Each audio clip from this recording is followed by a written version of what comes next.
Muy bien, queridos hermanos. Continuamos con la predicación expositiva del Evangelio según San Marcos. Hace un mes, que fue lo último, si mal no recuerdo, que vimos de esta serie. Estamos allí en el capítulo 12. Hace un mes vimos una parábola que Jesús le dice a los líderes de Israel. Nosotros vimos y estudiamos allí esa confrontación que hay en el texto. El Señor habla de una parábola muy interesante, la parábola de los labradores malvados. Y lo interesante de ese relato es que estos hombres van para confrontar al Señor, para cuestionar su autoridad, porque eso es lo que está ocurriendo de fondo, y ellos son los que terminan siendo enfrentados y confrontados por el Señor Jesucristo. Nosotros ya vimos desde capítulos anteriores que ahora se aproxima previo a la muerte de Cristo en esa semana, en esos días que están transcurriendo. El Señor va a ser expuesto a una serie de confrontaciones. Estos hombres, los líderes de la nación de Israel, van a ir hacia la persona de Cristo precisamente para hacerlo caer en una trampa, de tal manera que Él termine en la cruz del Calvario. Hoy vamos a ver otro enfrentamiento que Jesús tiene con estos hombres, estos líderes, estos representantes de la nación de Israel. Y lo que va a hacer este pasaje, hermanos, es confrontar, es desafiar nuestra comprensión de esa relación entre nuestra fe y nuestra ciudadanía terrenal. En la oración yo decía algo muy interesante y era intencional. Yo daba gracias al Señor porque somos ciudadanos de los cielos. Y ese es mi anhelo, ese es mi deseo, que todos los que estamos en este lugar podamos tener esa doble ciudadanía, por decirlo de alguna manera. De hecho, el título de este sermón es un evangelio de rendición, porque delante de nosotros va a ser expuesta hoy esa responsabilidad que nosotros tenemos de rendirnos a Dios y rendir también cuenta, rendirnos a los gobernantes que tenemos en medio nuestro. Pero el título que podría haber llevado este sermón también tranquilamente podría ser la doble ciudadanía del creyente, porque para tener doble ciudadanía necesitamos pertenecer a Cristo, pertenecer a Cristo. Él tiene que ser nuestro Señor y nuestro Salvador.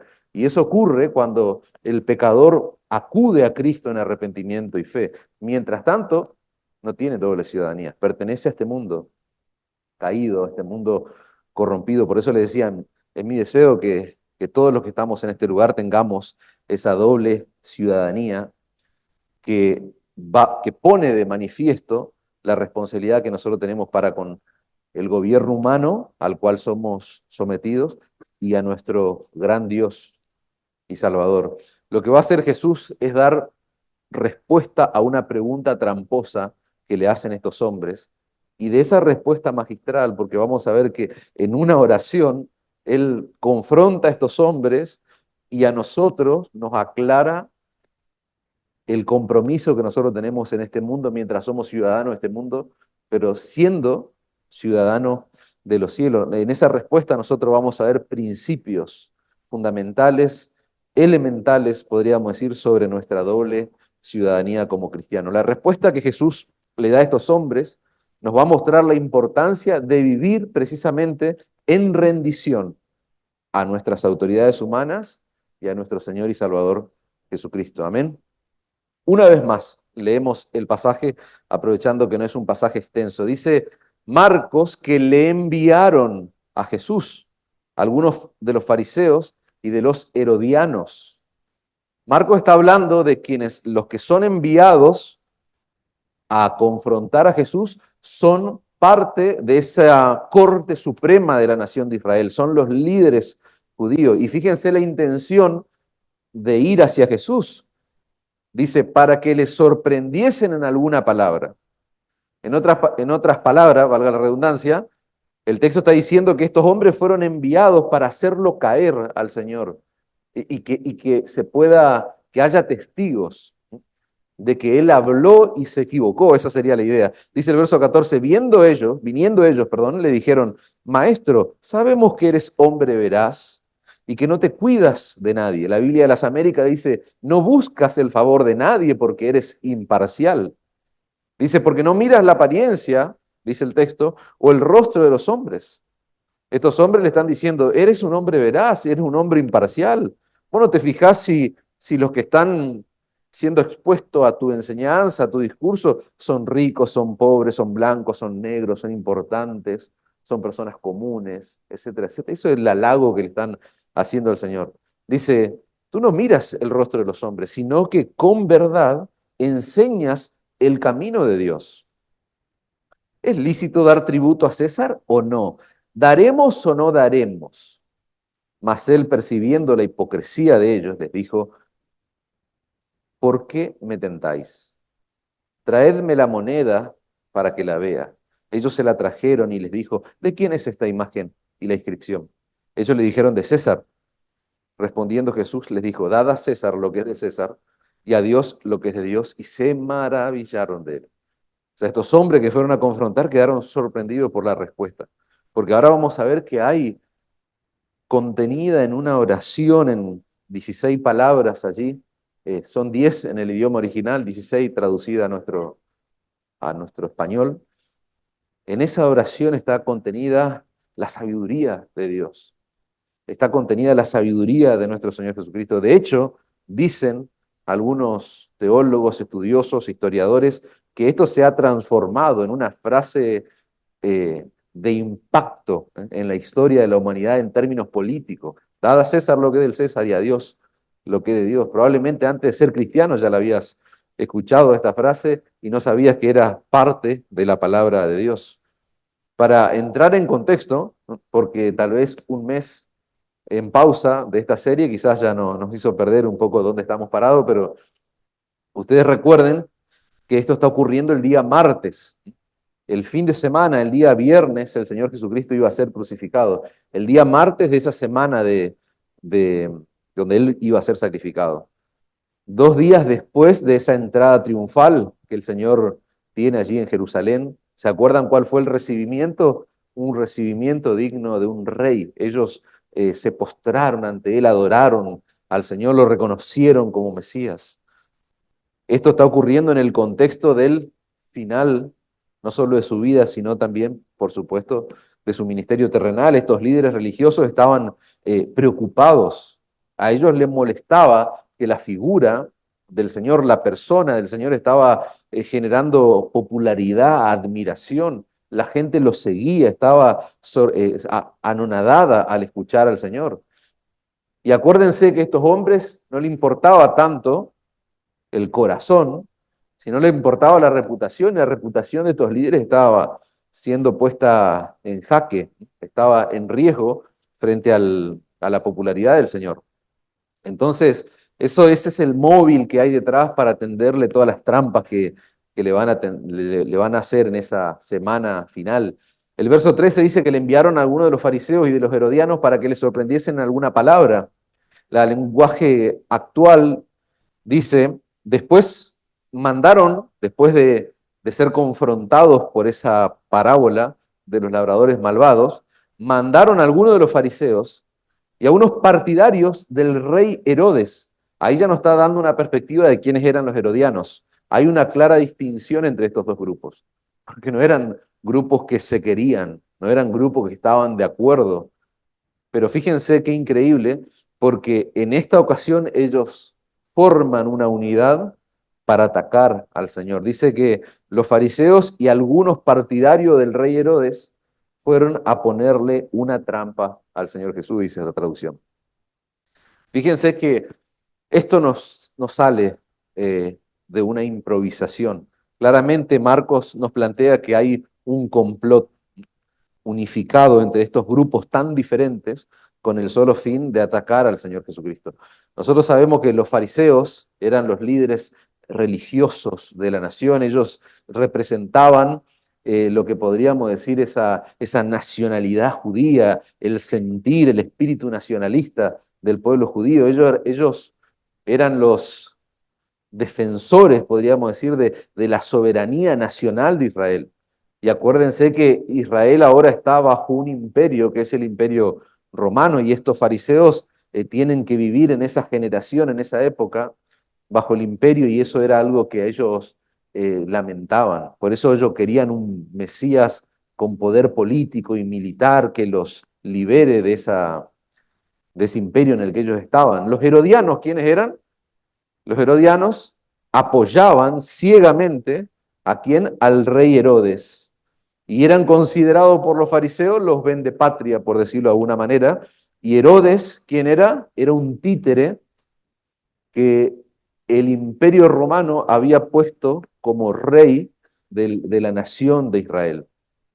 Era un hombre impuesto por los gobernantes romanos para que gobierne a la nación de Israel. Y lo más interesante es que ni siquiera era judío. Entonces había quien, ¿cómo se les llamó a los partidarios de este rey?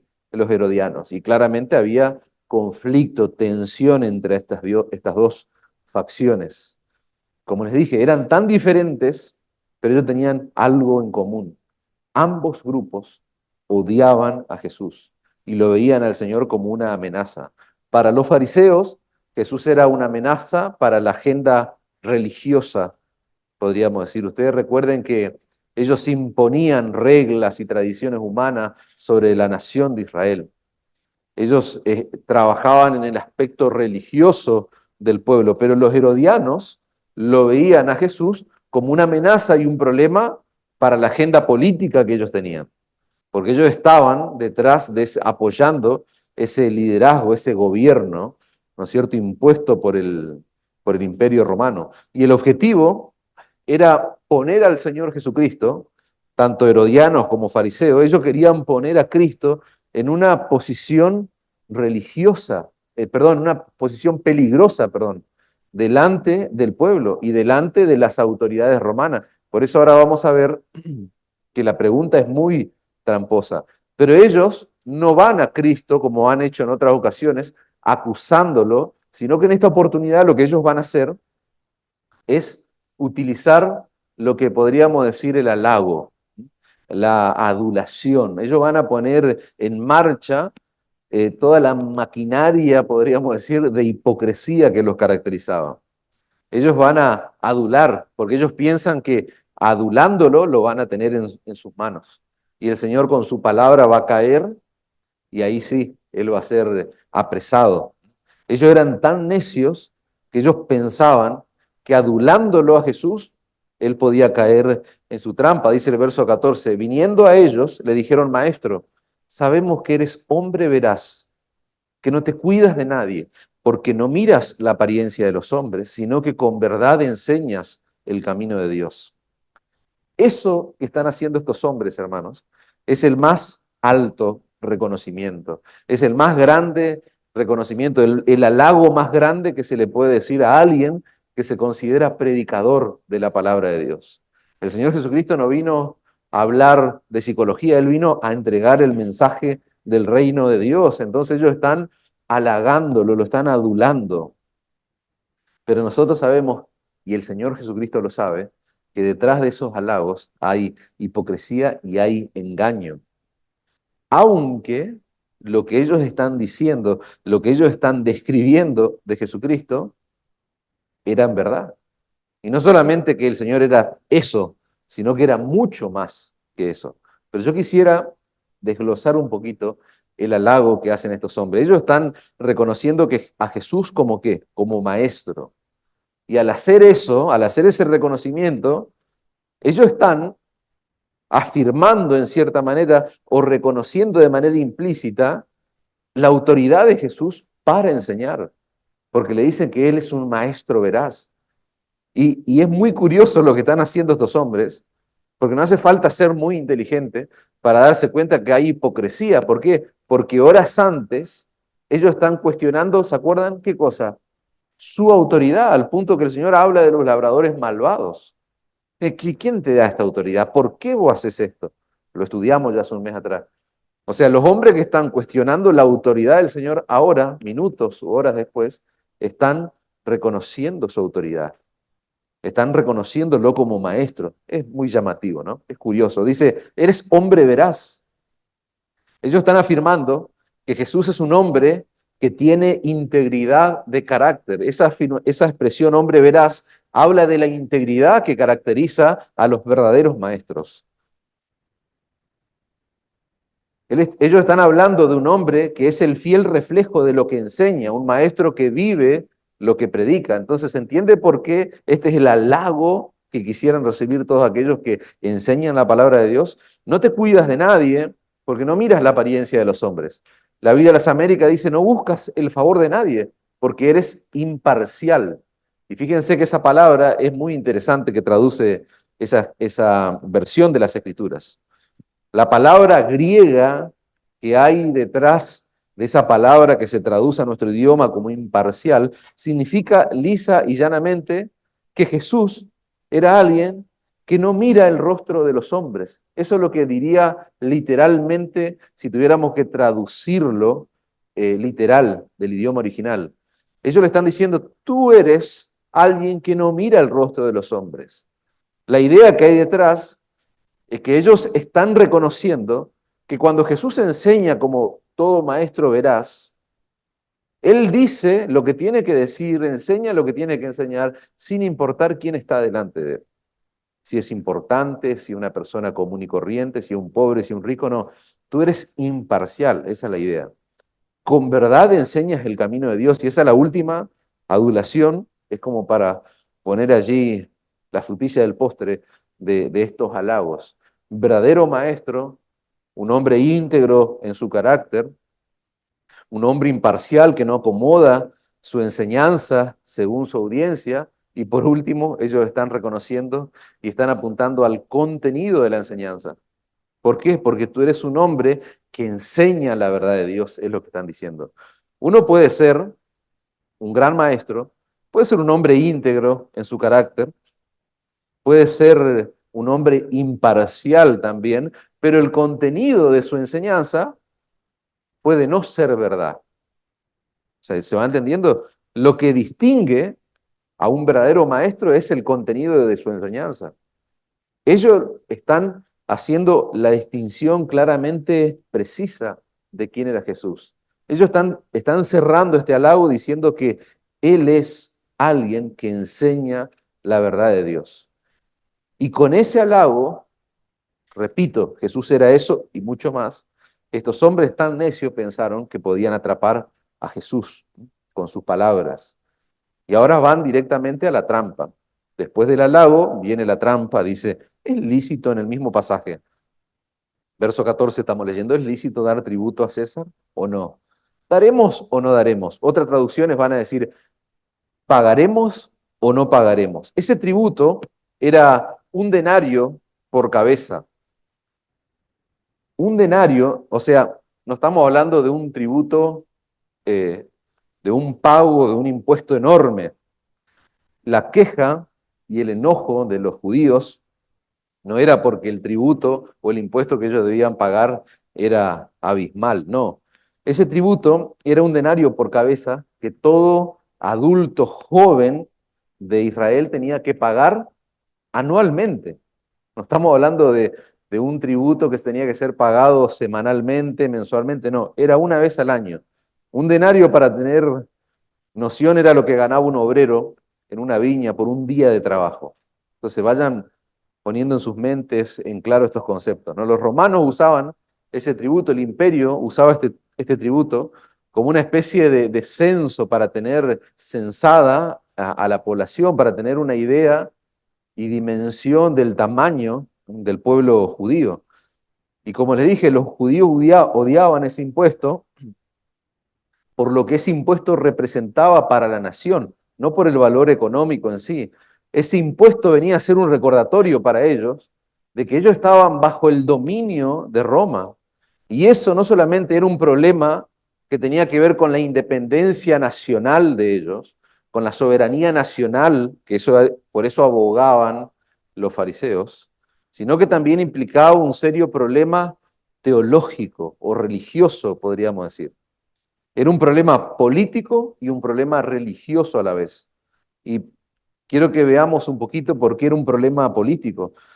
Nosotros tenemos que recordar que Israel vivía o estaba bajo lo que se considera una teocracia en el Antiguo Testamento.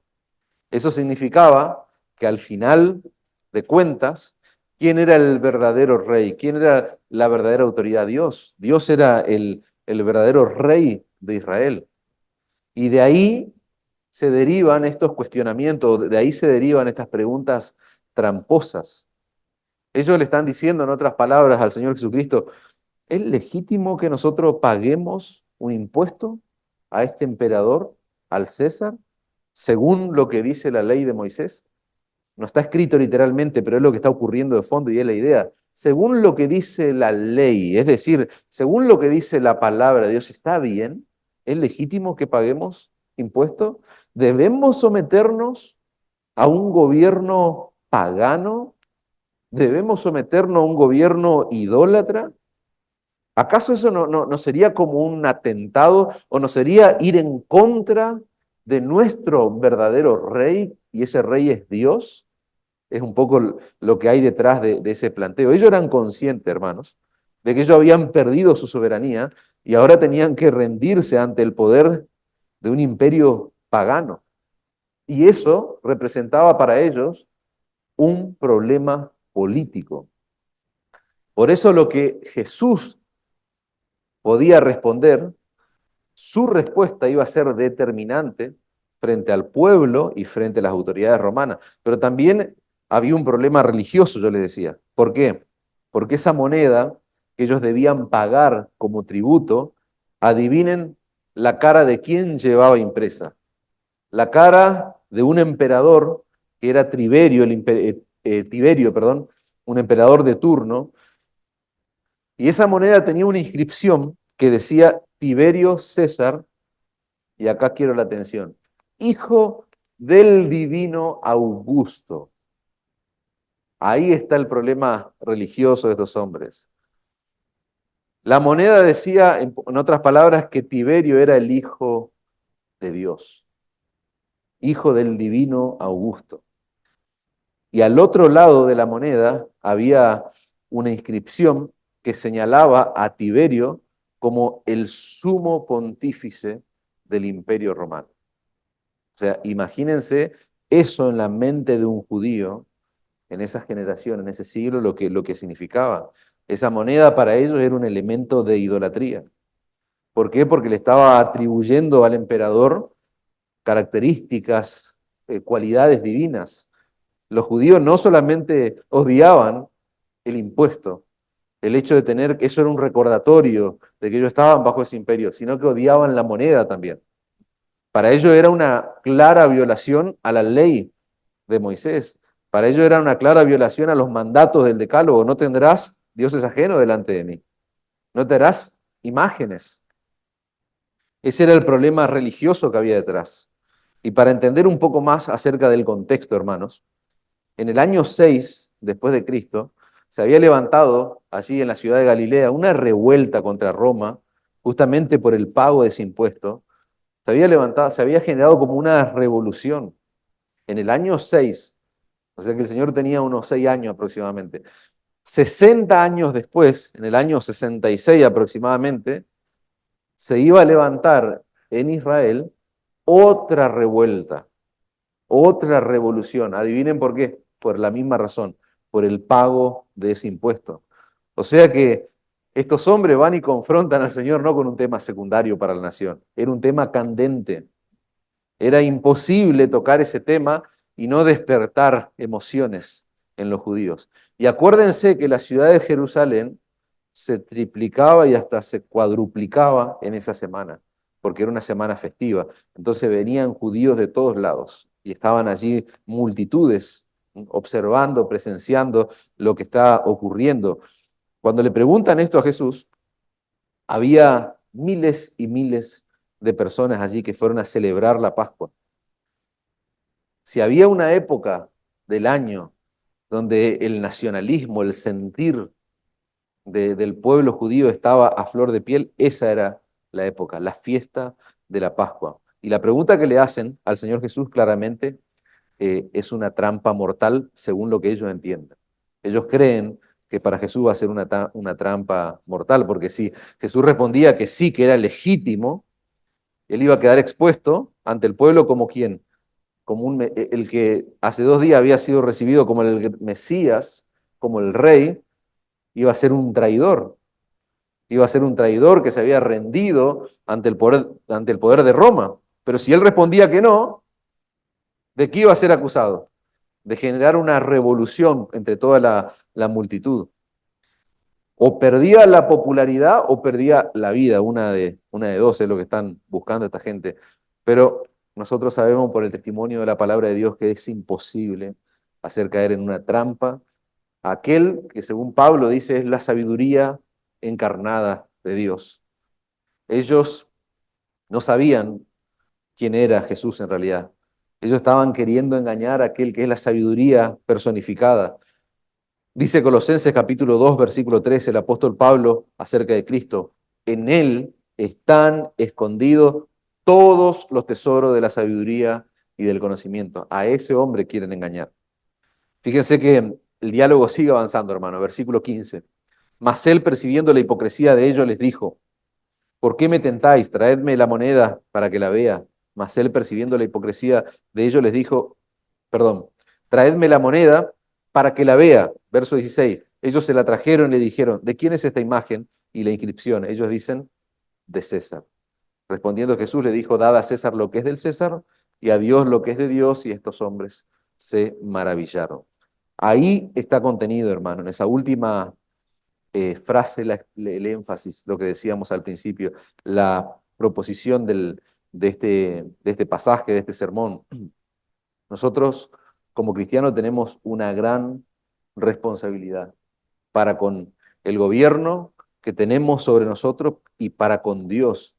Por eso decíamos al principio, el título es un evangelio de rendición. Rendimos cuentas al gobierno de turno y nos rendimos nosotros a Dios. Lo que hace Jesús es aprovechar este diálogo que está teniendo con ellos para presentar de una forma simple, sencilla, una de las enseñanzas más profundas acerca de esa relación, acerca de esa doble ciudadanía que tienen los creyentes. Y yo quisiera que nos detengamos allí y que veamos algunas implicaciones de esa expresión, hasta dónde llega o qué impacto tiene lo que el Señor está diciendo allí en simples palabras.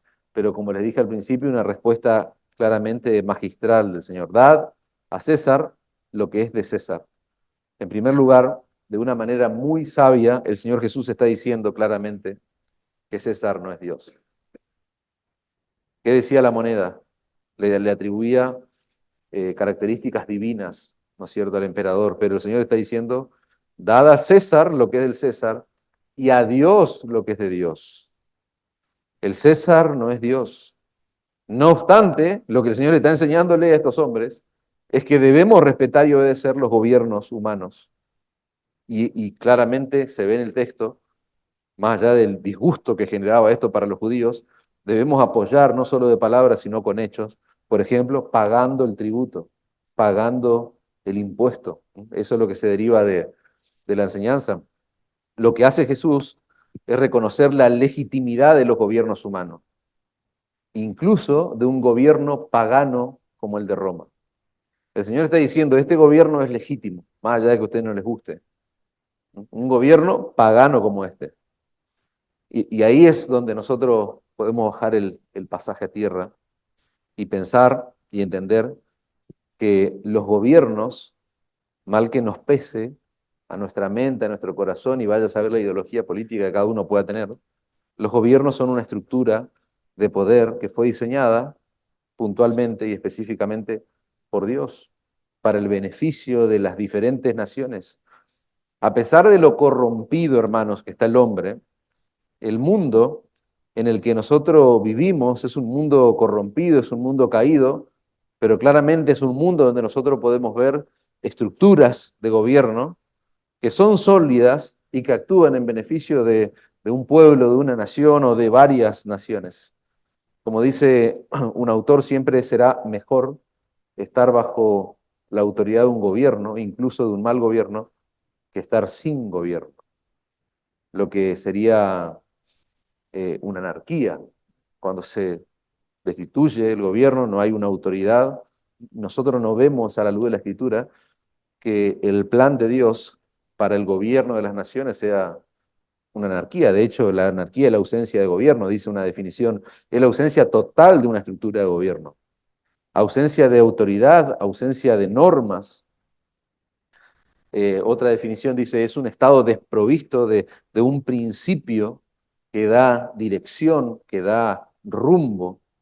¿Ustedes se imaginan eso? ¿Dónde estaríamos si viviéramos en una anarquía?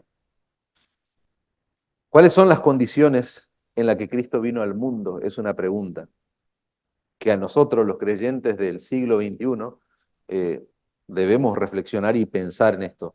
¿Cuáles son las condiciones en las que el Hijo de Dios se hizo hombre y vino a este mundo? En el Imperio Romano, hermanos, el contexto, el momento, el lugar donde nace el Hijo de Dios, la esclavitud estaba a flor de piel. O sea, la esclavitud formaba parte del sistema económico y productivo de esa nación. Había aproximadamente 3 esclavos por cada hombre, porque, repito, o sea, había un hombre, había un ser humano y había 3 esclavos porque no eran considerados ni siquiera como humanos los esclavos, peor que un animal. El mundo estaba dominado cuando nace Jesucristo por el absolutismo, en términos de gobierno hablando. Los hombres eran los monarcas absolutos, los gobernantes absolutos. O sea, la mujer no era tenida en cuenta para absolutamente nada. Jesucristo vino a un mundo dominado por la esclavitud y por el gobierno humano, al punto de que los hombres que ejercían esos gobiernos, ¿cómo se consideraban? Como divinidades, el Hijo de Dios, y lo imprimían en las monedas que usaba el pueblo. Todo el poder estaba concentrado en las manos de un hombre. Ese es el contexto en el que nace nuestro Señor Jesucristo. Los impuestos que se pagaban allí eran impuestos, este era un tipo de tributo el que está hablando, que era un denario, ¿no es cierto?, por cabeza y que servía como un censo, pero había otra serie de impuestos que se le cobraba al imperio. Y esos impuestos sí eran exorbitantes. Los recaudadores de impuestos eran los extorsionadores. ¿Se acuerdan de Zaqueo?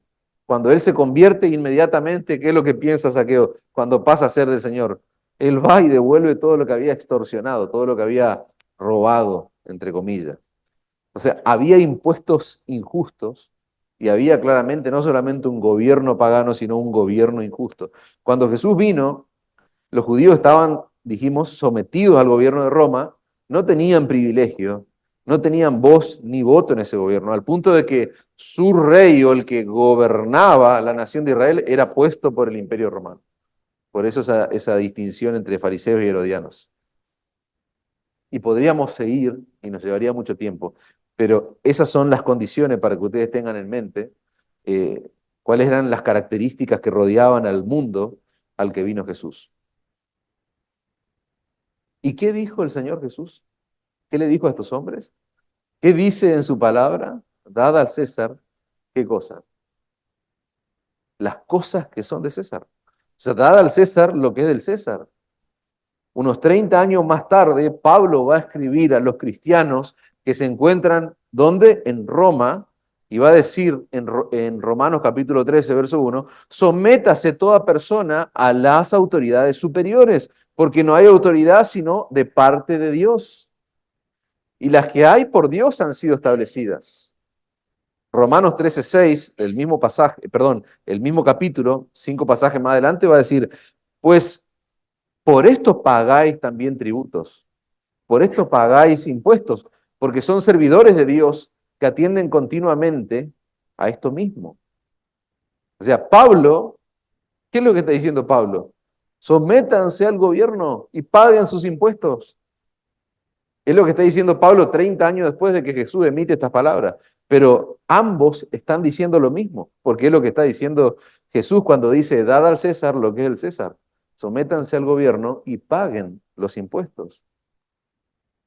¿Qué es lo que, qué es lo que César quería? ¿Qué es lo que ese emperador corrupto, pagano y un montón de otras cosas? ¿Qué es lo que él quería? Sumisión y dinero. Por eso los explotaba con otros impuestos exorbitantes. Él quería sumisión y dinero. Y el Señor está diciendo, sométanse. ¿Cómo? ¿Acaso no es el revolucionario el que va a generar una revolución? No, sométanse y paguen sus impuestos. ¿Por qué, hermanos? Porque a la luz de las Escrituras, nosotros aprendemos, a la luz de la palabra de Dios, nosotros aprendemos que Dios usa a los gobiernos. El mundo en el que nosotros vivimos es el mismo mundo corrompido en el que el Hijo de Dios vino a nacer. Nosotros vivimos en un mundo donde impera el pecado, un mundo corrupto, y es necesario, a juzgar por el texto bíblico, es necesario que haya una estructura de poder que sea legítima, que ponga en cierta manera un límite a la maldad humana, una estructura que tenga la autoridad necesaria para castigar, por decirlo de alguna manera, al que hace lo malo. Hay teólogos y autores que piensan acerca de esta enseñanza, tienen un pensamiento bastante pesimista, pero ellos dicen que el gobierno es un mal necesario en un mundo caído. O sea, el gobierno es una herramienta que de alguna manera Dios estableció. Y nosotros tenemos que entender que Dios va a usar gobiernos humanos para frenar en cierta forma la maldad de los hombres, aunque los mismos gobiernos ejercidos por estos hombres no estén conscientes de esta verdad, pero sí debemos estar aquellos que somos ciudadanos de este mundo y ciudadanos de los cielos. Cuando Pablo escribe Romanos capítulo 13, la persona que ocupaba el trono en Roma era Nerón. Y él está diciendo, sométanse y paguen tributo. Le está diciendo a esos creyentes romanos a los cuales va dirigida la carta. Ahora, ¿quién era Nerón? Era un hombre tan, pero tan cruel, que él desató la primera persecución oficial contra los cristianos, hermanos, en el siglo primero. Y aún así, Pablo le escribe esta carta a los creyentes, que están siendo parte de la capital del imperio, y él está diciendo, sométanse igual a las autoridades, paguen fielmente sus impuestos. Romanos 13, del 6 al 7. Si estos creyentes de Roma eran llamados, hermanos, por Dios a apoyar los gobiernos, gobiernos crueles, nefastos, corruptos. Ahora, la pregunta es, ¿existe algún otro gobierno que nosotros no podamos apoyar? Es la pregunta que un creyente debe hacerse. Por eso decíamos al principio, este texto pone delante de nosotros cuál es nuestra responsabilidad para con los gobiernos humanos y para con nuestro Dios. Ahora vamos a ver esa parte. A nosotros no nos moviliza una idea política, hermanos, para apoyar un gobierno. Por eso que no hay discusiones políticas entre creyentes. A nosotros nos moviliza la palabra de Dios, más allá de la postura, la posición, etcétera, etcétera, que uno pueda tener o inclinación, pero a nosotros nos moviliza las escrituras. Ese gobierno romano al cual Jesús hace referencia en Marco fue el gobierno que ejecutó su sentencia de muerte. ¿No te vuela la cabeza eso? Den al César lo que es del César. Ese gobierno es el que ejecuta su sentencia de muerte. Ese gobierno es el que martirizó a casi todos los apóstoles. ¿No te impacta eso? Sin embargo, ¿qué es lo que el Señor le está ordenando?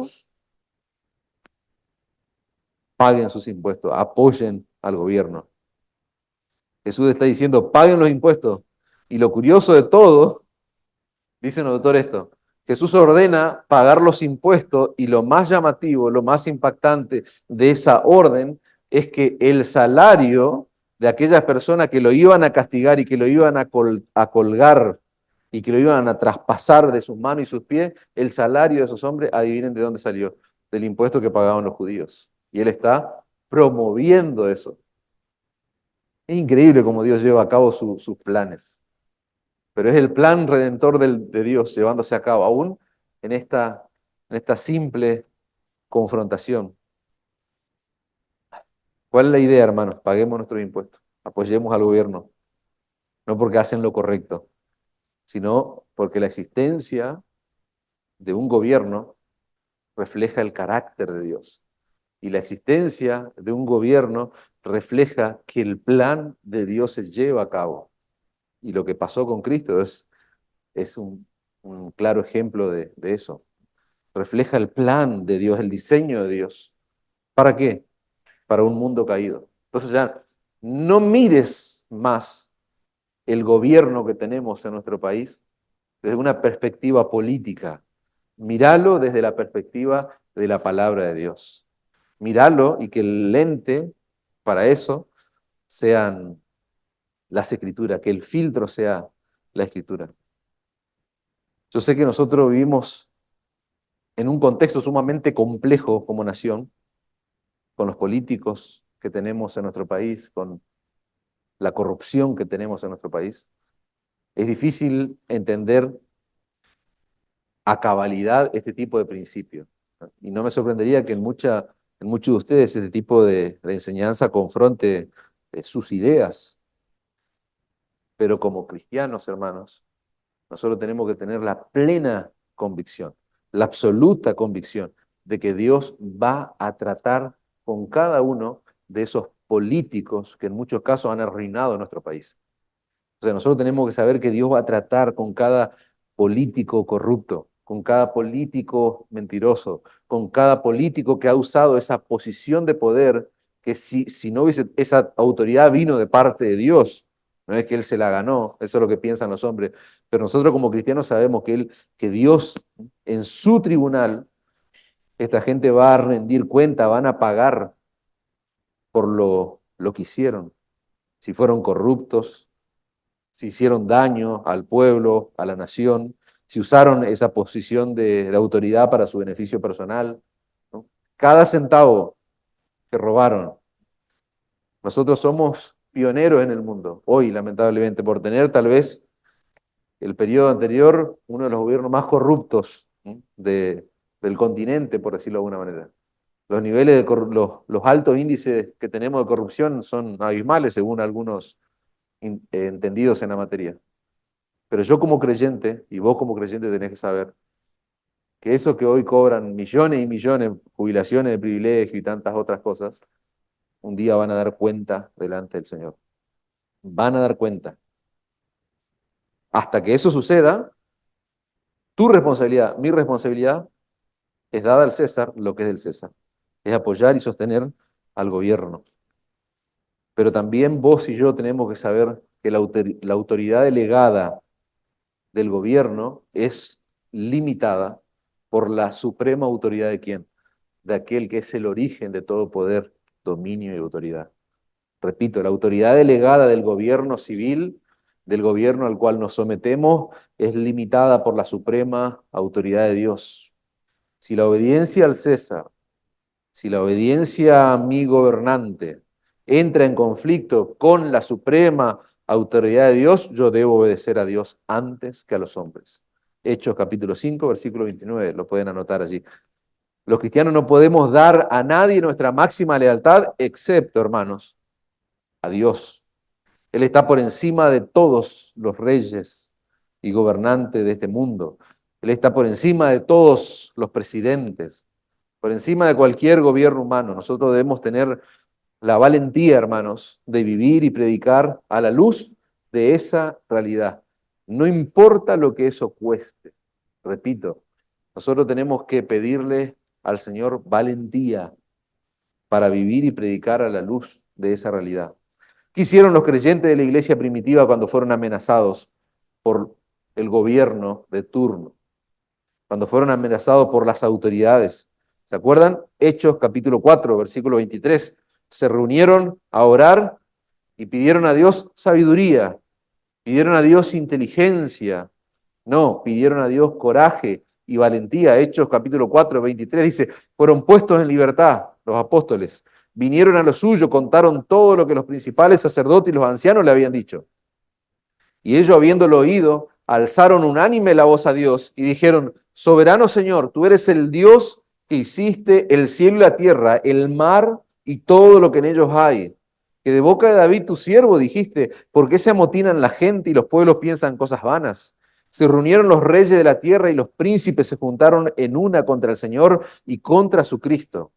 Porque verdaderamente, dice el verso 27, se unieron en esta ciudad contra tu santo Hijo Jesús, a quien ungiste, Herodes, ¿y quién? Poncio Pilato, con los gentiles y el pueblo de Israel, los aquellos que ejecutaron al Señor Jesucristo, para hacer cuanto tu mano y tu consejo, ¿se acuerdan? Dijimos, Dios estableciendo los gobiernos humanos para llevar a cabo sus planes. Dice, para hacer cuanto tu mano y tu consejo habían antes determinado que sucedieran. Estos gobiernos humanos no hicieron otra cosa más que ejecutar los planes, los designios que Dios ya había establecido. Y ahora, Señor, mira sus amenazas, concede a tu siervo que con todo de nuevo hablen la palabra. Ahora, Señor, dice la Nueva Versión Internacional, toma en cuenta sus amenazas y concede a tu siervo el proclamar tu palabra sin temor alguno. La Biblia de las Américas dice, verso 29, y ahora, Señor, considera sus amenazas y permite que tus siervos hablen tu palabra con toda confianza.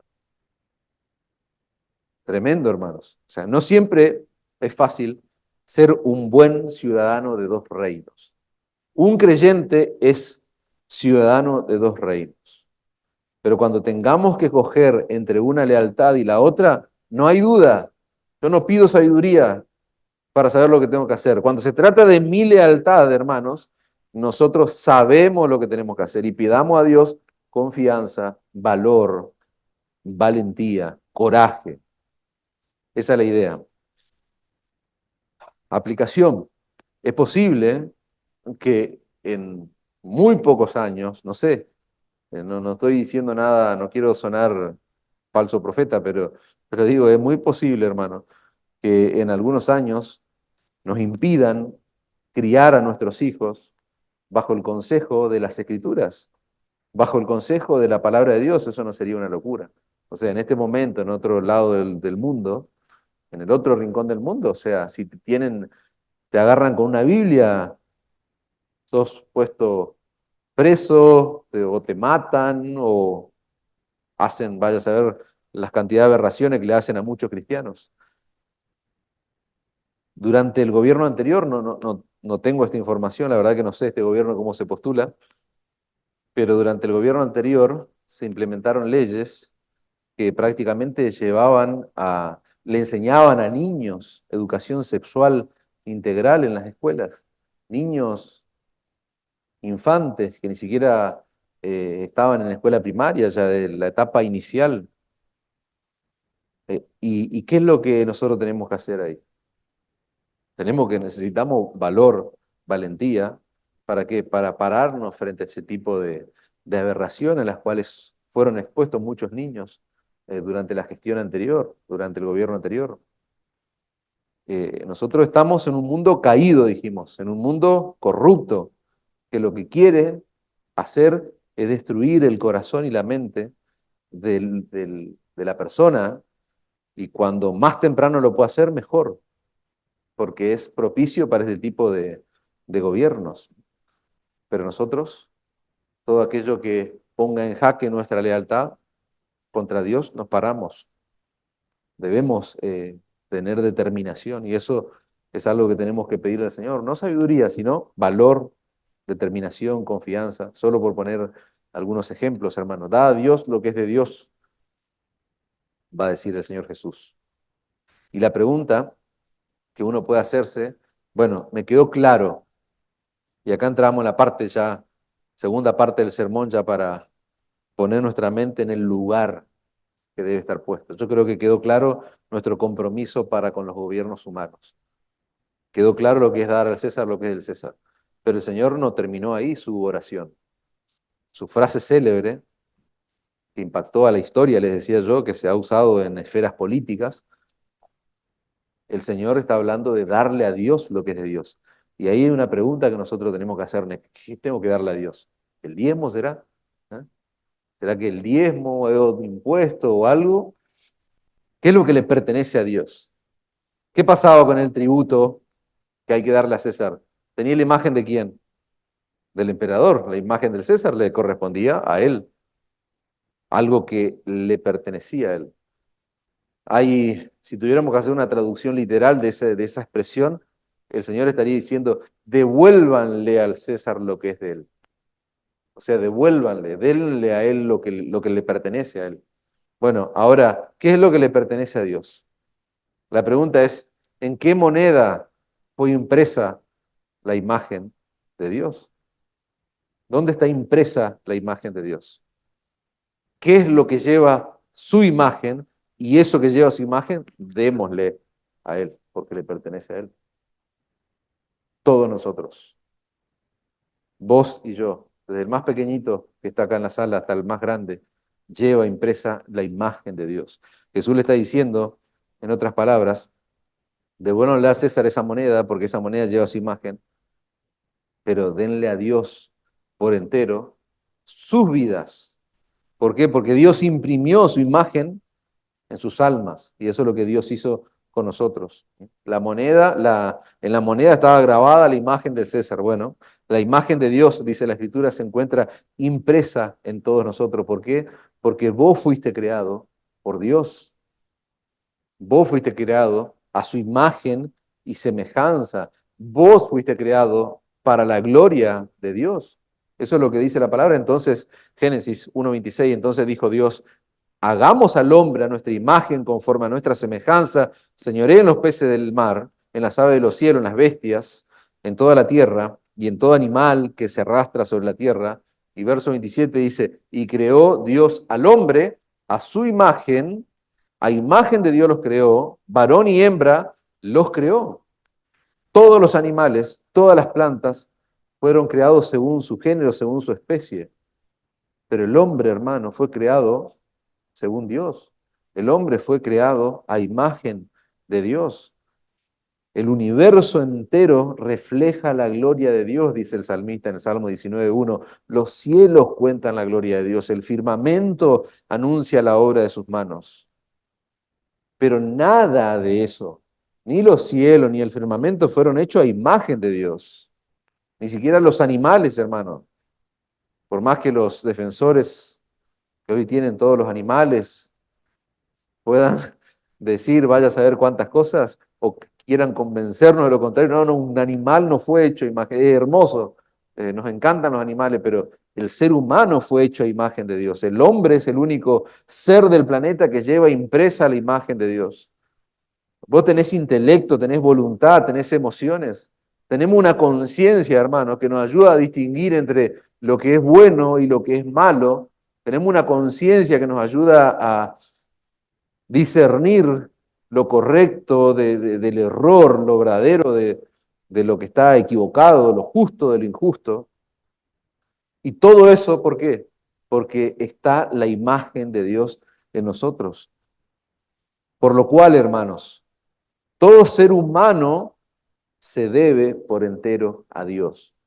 Todo ser humano, no importa cuál es tu condición. Yo no sé si sos creyente, si no sos creyente, los que estamos acá, los que están escuchando, pero todo ser humano se debe por entero a Dios. No es una moneda lo que vos le debes a Dios, no es plata, no, es tu vida entera. Repito, es tu vida entera. Vos no te creaste vos solo. Ninguno de los que está acá puede decir, yo me creé, yo me sostengo solo. Eso es mentira. Vos no tenés el control de tu vida. Este mundo caído en el que nosotros vivimos te hace creer eso. Que vos sos tu dueño, tu propio jefe, algunos hablan. ¿eh? No, no, no, no. Vos no tenés el control de tu vida. Vos no sabés lo que va a pasar ni siquiera cuando salga de este lugar. Vos no sabés. Y yo te puedo asegurar que vos no sabés y Dios te puede sorprender. Yo no sé cómo llegaste a este lugar acá. Capaz que vos llegaste pensando que vos sos el dueño de tu vida. Y quizá no lo decía abiertamente, pero lo creé en el fondo de tu corazón. Bueno, yo quiero desterrar eso porque vos no sos el dueño de tu vida. Los más pequeñitos les hablo. Por ahí los más viejos a veces somos conscientes de eso, pero los más pequeños tal vez, ellos piensan que son jóvenes, son niños, 12 años, 10, 7, 8, 13, no sé. Quizá vos pensás que vos sos el dueño de tu vida. No, mentira. Mentira. Dice la palabra que la imagen de Dios está impresa en tu vida, por lo cual tu vida entera le debes a Dios. Esa sensación de autonomía que nosotros a veces inconscientemente vamos marcando desde la niñez en nuestros hijos, esa sensación de autonomía es una ilusión, es una mentira. No formemos a nuestros hijos de esa perspectiva. No, no te creas vos si sos un adulto, no. Escuchen esto, hermanos. Vamos a hacer un ejercicio rápido. Tu corazón está latiendo, ¿sabes por qué? Porque Dios todavía no dio la orden de que ese corazón deje de latir. Pero nosotros pensamos que parece que nosotros le estamos bombeando sangre y no, mentira, no. Tu corazón late porque Dios nos ha dado la orden de que ese corazón se detenga. Vos estás respirando en este momento porque es Dios el que está manteniendo activo tu aparato respiratorio. No sé, el que sabe de salud o de anatomía lo puede explicar mejor, pero es Dios el que está haciendo funcionar eso. Vos podés pensar en este momento, quiera Dios que estés pensando algo correcto, ¿no? Que pavada está diciendo este hombre. No, vos podés pensar en este momento porque es Dios el que está haciendo posible que esas neuronas que actúan en tu cerebro, en tu cabeza, estén en funcionamiento. Entonces, yo quiero pensar, y quiero, es mi oración y mi deseo, que tu mente, tu corazón te lleve en este momento a pensar, a convencerte que lo mejor que vos puedes hacer es darle tu vida a Dios. Es darle tu vida a Dios. Hoy decíamos, creo que Gustavo usó una expresión como Dios es lo más importante, lo mejor que tenemos. Y eso no puede sonar cursi, pero es la verdad, es lo que dice la Escritura. Dale tu vida a Dios, porque Él te sostiene, Él te dio la vida, Él te creó, Él puso su imagen en vos. Toda tu existencia le pertenece a Él. ¿Mm? Y acá es donde hacemos un ejercicio. Wow, ¿cuántos años viví yo desconociendo esto? Bueno, arrepentite y empezá a vivir lo poco, mucho que te quede por Él y para su gloria, porque para eso fuiste creado. Jesús declara, dad a Dios lo que es de Dios. Y yo sé que eso es un conflicto para vos, desde el más pequeño hasta el más grande, repito, eso es un conflicto para nuestra mente. ¿Por qué? Porque eso va a confrontar la naturaleza del problema humano. Esa declaración que está haciendo el Señor confronta el problema de raíz que vos y yo tenemos, lamentablemente. En el fondo de nuestro corazón, ¿sabes qué? Nosotros queremos vivir para nosotros mismos, no importa si sos creyente o no. Si sos un incrédulo, eso está, no hay discusión en eso. Pero si sos un creyente, esa tendencia, esa lucha está presente. Vos querés vivir para vos mismo. Vos querés hacer tu propia voluntad, a expensa de la voluntad de Dios muchas veces. Sabemos que debemos vivir por la voluntad de Dios, buscar la voluntad de Dios, pero la realidad es que muchas veces nuestra vida se caracteriza por lo contrario. Queremos vivir para nuestra propia gloria, para nuestra propia voluntad. Dice uno de los padres de la iglesia, Agustín de Hipona, al hombre pecador le ofende que Dios sea Dios. Y eso es real. Eso es una realidad del corazón humano. Hemos hecho un altar donde adoramos nuestro propio yo. Por eso Jesús en la vida de muchas personas se transforma en un problema. Es un problema, Jesús, ¿no? En algunos lugares dicen, no, la religión. No, pero me voy, me impide esto, me impide lo otro. Eh, Pavadas eso. Claro, así piensa la gente que se ha puesto a sí mismo en un altar, donde adora el yo. Nosotros no queremos darle a Dios lo que es suyo. Lo que queremos es lo que le corresponde a Dios, lo queremos para nosotros mismos. Por eso tenemos que entender, hermanos, que el hombre es un ser dañado. El pecado ha distorsionado la imagen de Dios. Eso es lo que dice la palabra de Dios. No sé si alguna vez te miraste en un espejo roto o que está como quebrado. Vos te estás viendo, pero capaz que un pedazo de tu cara sale un poco más para allá. O sea, es como que sos vos, pero no sos vos. O sea, no sé si se entiende. Bueno, algo así es un lindo ejemplo ese para pensar lo que pasa con la imagen de Dios en tu vida. O sea, se distorsionó por el pecado. Pero ¿sabes cuál es la maravillosa noticia que trae el Evangelio a gente que entiende esto? Es que Cristo Jesús vino al mundo para restaurar la imagen de Dios, para restaurar la imagen de Dios en tu alma de manera gradual, para restaurar esa imagen conforme a esa impresión que Dios hizo a nosotros cuando fuimos creados. Jesús, dice la Escritura, es el hombre perfecto. Él es la imagen del Dios invisible, dice Colosenses capítulo 1, verso 15. Él vino a restaurar en nosotros lo que el pecado dañó. Él vino a transformarnos poco a poco a su imagen. ¿Quién es la perfecta imagen de Dios? Jesucristo.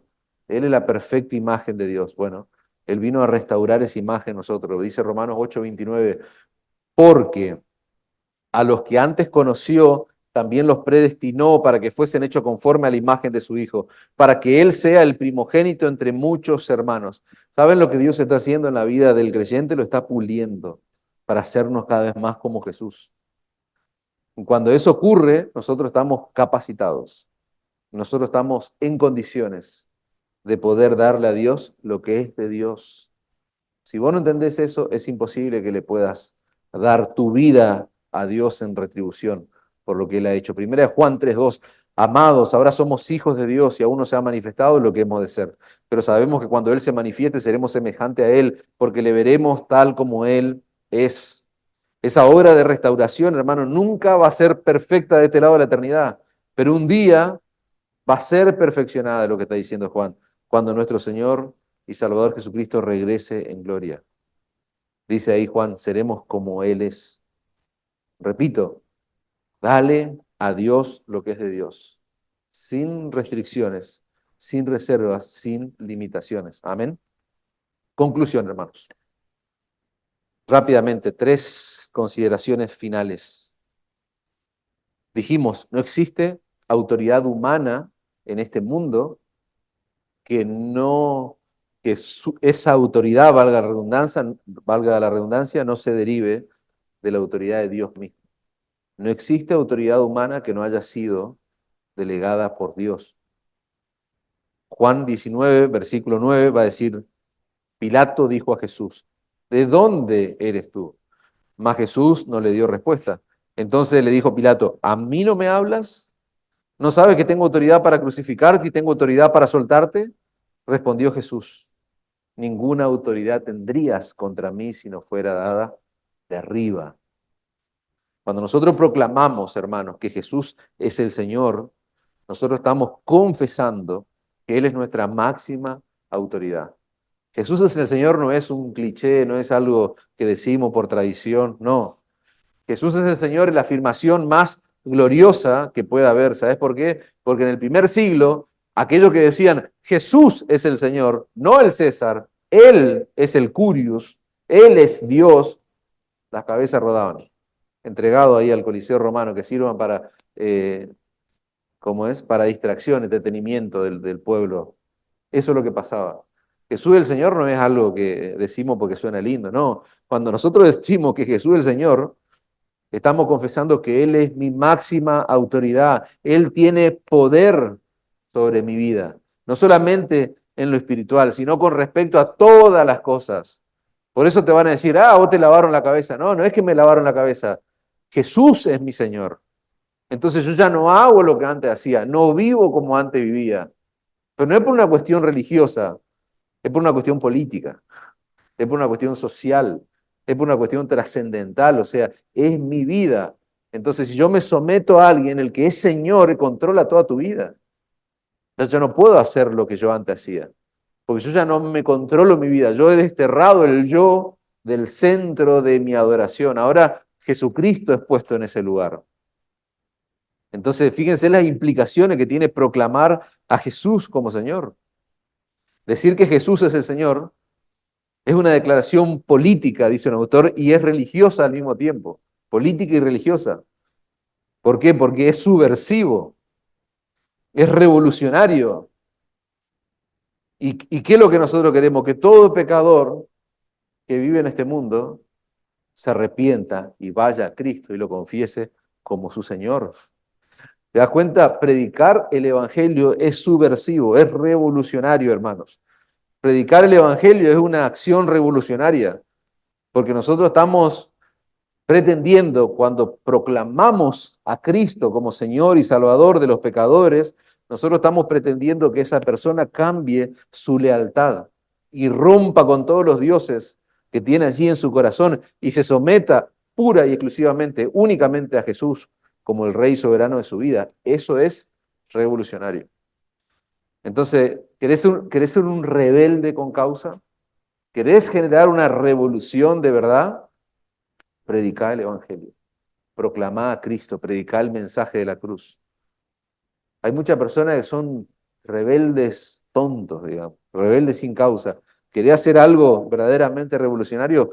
Proclamá a Cristo y este crucificado. Este pasaje nos enseña, hermano, la distinción que decíamos antes de entre iglesia y Estado. Nosotros debemos mantener esa distinción entre la iglesia y el Estado. ¿Por qué? Porque ambas instituciones, por decirlo de alguna manera, tienen roles totalmente diferentes y claramente definidos. Dice Pablo en la Escritura que el Estado tiene el poder de la espada para castigar al que hace lo malo. Por eso decíamos que los gobiernos son instituciones establecidas por Dios y de esa manera se regula la maldad del hombre. Pero la iglesia ha sido comisionada por Cristo ¿para qué? Para ser discípulo a todas las naciones, proclamando el evangelio a los perdidos, edificando a los creyentes. Escuchaba hace algunos días que hacer esto es un suicidio. Escuchaba, llevar a cabo el plan del Señor es un suicidio. No, proclamar el evangelio hasta lo último de la tierra nunca va a ser un suicidio. Plantar iglesias en el mundo nunca va a ser un suicidio. Esa es la estrategia de Dios para la extensión de su reino, hermanos. Nunca eso es un suicidio. Forma parte del plan de Dios. Nosotros tenemos que saber, hermanos, que al predicar el evangelio fielmente, al llamar a los pecadores al arrepentimiento y la fe en Cristo, al hacer discípulos a los hombres, nosotros estamos confrontando los dioses falsos que sustentan muchas de las leyes, reglas, normas que son establecidas por los gobiernos humanos. Entonces, este pasaje pone delante de nosotros una clara distinción, dijimos, entre iglesia y gobierno o Estado. La última de las consideraciones, hermanos. Nosotros debemos estar en contra de la politización. No me salió otra palabra, perdonen. En contra de la politización de la iglesia. En contra de hacer política con la iglesia. La iglesia de Cristo, o sea, vos, si sos un creyente, los cristianos, tenemos que ser la conciencia de una nación, hermanos. Repito, vos y yo tenemos que ser la conciencia de una nación. ¿De qué forma? ¿Cómo eso? Con una vida piadosa, verdadera piedad, con la predicación gloriosa del Evangelio. Nosotros debemos confrontar a la nación, no mediante la presión política, no mediante ideas políticas, sino mediante la proclamación de la palabra de Dios. Eso es lo que hacemos los cristianos, hermanos. Es así como confrontamos a la nación, es así como confrontamos al gobierno en el cual estamos. Predicamos en contra del pecado, hermanos. Predicamos en contra de los males de nuestra sociedad, en contra de la corrupción de nuestra época. ¿Y cómo es la confrontación bíblica? Predicación y vida santa, una vida piadosa. Ese es el llamado de la Escritura para los creyentes. Por eso estamos en contra de la politización de la iglesia. No, vamos a usar la política, vamos, no. No, no. Iglesia y gobierno, cada uno por su lado. El pastor ahora es político. ¿Lo escuchaste? A veces yo veo, el pastor ahora está como candidato a concejal, candidatos. Es hermoso el arte de hacer política, pero son dos cosas distintas. O sos pastor o sos político. Muchas veces, bueno, la gestión pasada, eh, no sé si hubo o hay una marcha, un movimiento, no tengo ahora presente, por la vida, recientemente, no sé si va a haber o creo que el 28, si no me equivoco. Y me llamaba mucho la atención como muchos pastores llevaban a la iglesia en sí a hacer marchas, eh, y bueno, y a participar de movimientos pseudoecuménicos, por decirlo de alguna manera. Pero nuestro llamado es a confrontar predicando la palabra de Dios. Es proclamación, predicación, es una vida santa, ese es el llamado. Abandonar el mensaje, me gusta como esto dice MacArthur, escuchen esto, abandonar el mensaje que da a un alma vida eterna con Dios a favor del cambio temporal, porque el problema del hombre no es la educación, hermano, más allá de que tenemos que luchar políticamente hablando para que cada vez haya más alfabetizados. El problema del hombre no es el hambre, más allá de que luchemos contra el hambre. ¿Cómo puede ser que la nación que produce tanto alimento como nosotros tengamos gente que pase hambre? Eso se entiende políticamente hablando. Pero el problema del hombre es un problema más serio y no es temporal. Es está en el corazón, es el pecado, dice MacArthur. Abandonar el mensaje que da a un alma vida eterna con Dios a favor de un cambio temporal, eso prostituye y desperdicia la luz del Evangelio y el ministerio de la iglesia. Wow. Y eso es en lo que nunca debemos caer. Ni esta generación, ni los chiquitos que están hoy escuchando. O sea, Dios nos guarde de que esta iglesia local prostituya y desprecie el mensaje que da luz, el mensaje que da vida. Ese es el mensaje del Evangelio. Sigue diciendo MacArthur, es como si un experto cirujano de corazón, con una capacidad de salvar vidas, abandone su profesión para transformarse en un maquillador de sus pacientes. Imagínate, un hombre que tiene una capacidad terrible para sanar, para operar del corazón, se dije, abandone eso y empiece a maquillar a su paciente enfermo. Eso es lo que lamentablemente hacen muchos cristianos, muchas iglesias. La palabra de Dios dice que la iglesia es un reino de sacerdotes, no es un reino de políticos. Y su función en el mundo es traer a los hombres el mensaje que salva.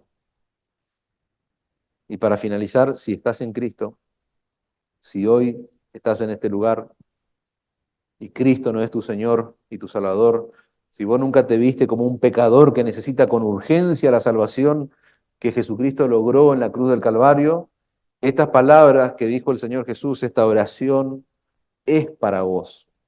Todos los que estamos acá en este lugar tenemos el deber moral, de todos, no importa si sos creyente o no, tenés el deber moral de entregarle a Dios toda tu vida.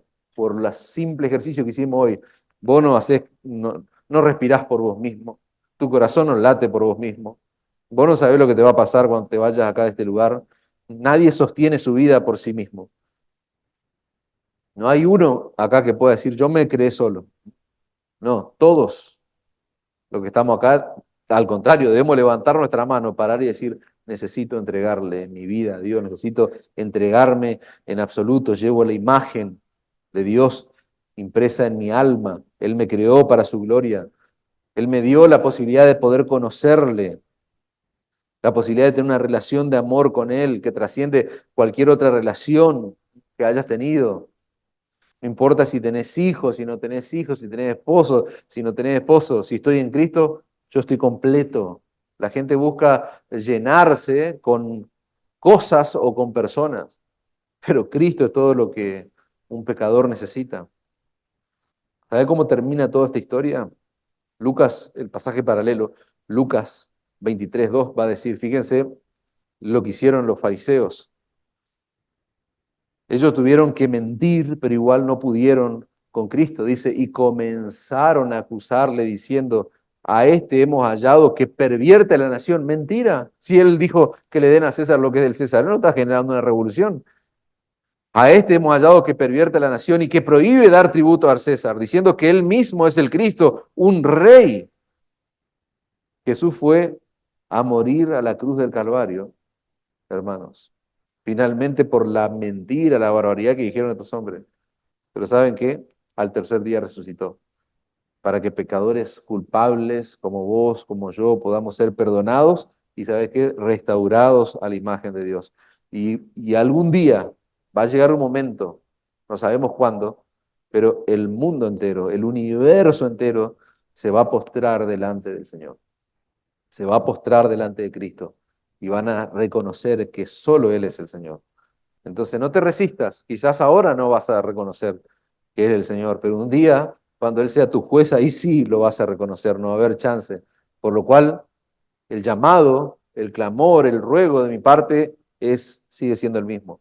Dale a Dios lo que es de Dios, viniendo a Cristo en arrepentimiento y fe.